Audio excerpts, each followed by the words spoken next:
Good evening, dear Toastmasters, friends and guests. The title of my speech is, and I hope you're not offended. Exactly 2 weeks ago I was at an Indonesian's business speed dating event. What happens there?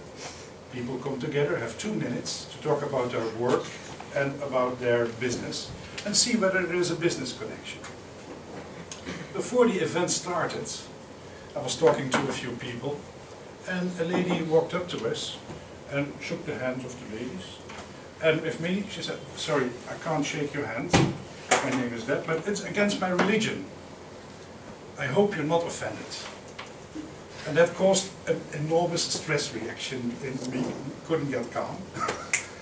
And I had just a split second to say, yes, I'm offended, or no, I'm not offended. And me, being Dutch, I said, yes, I'm offended. So, just at the moment where I said it, I already more or less thought that was the wrong thing to do. Because now I have to explain why I'm offended. So that lady got an entire tirade of me, 7 reasons. I said, number 1, the scriptures, so the Bible and the Quran, are written in certain times. There are do's and don'ts. Those do's and don'ts are there to avoid chaos and be healthy for the people. The Quran says, for instance, don't eat pork. Yeah, there's times they did not have a refrigerator. Pork in the desert is quickly off, poisons people, no pork.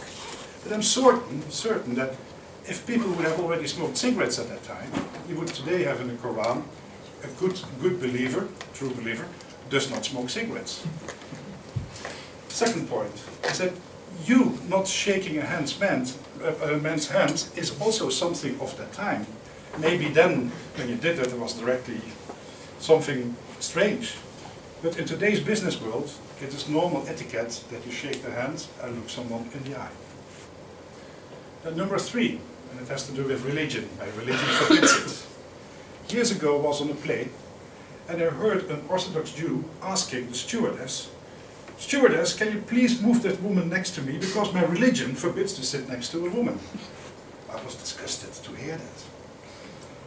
Number 4, my colleagues say that 10 years ago in Turkey there was never ever the talk about you're Sunni, you're Alawi, you're Shiite. And now it's all over the place. You see even on YouTube that Sunni ISIS guys behead Alawi people just because they are not a true believer. What kind of nonsense is this? Then I'm at 5. During the summer I saw a lot of tourists, Middle Eastern women, totally in black. And then I think, woman, you can just as well be dead. You know, you just don't show yourself. And then you see then a family member taking a photograph. And then you see already the discussion 50 years later, where the son, or the father says to his son, "Look, a photo of grandmother as she was young." And the child takes a magnifying glass and looks and says, "Dad, you're right. She didn't have spots on her hands yet." What kind of nonsense. So, why do they dress that way? Is it peer pressure? Is it religion? I don't know. Number 6, also a thing that annoys me. A lot of politicians nowadays try to get votes with the Bible or the Quran in the hand. And then I think modern life has nothing to do with religion. Modern life is governed by law and regulations.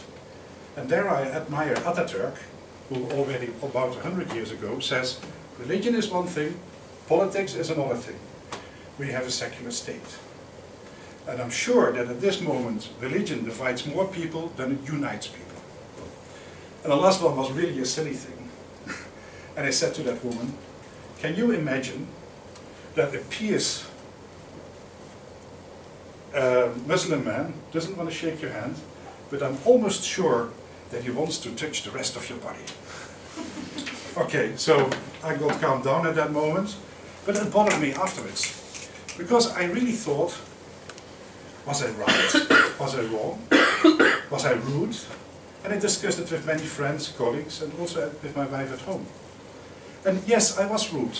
I should not have said all these things to her. But it was also a little bit right.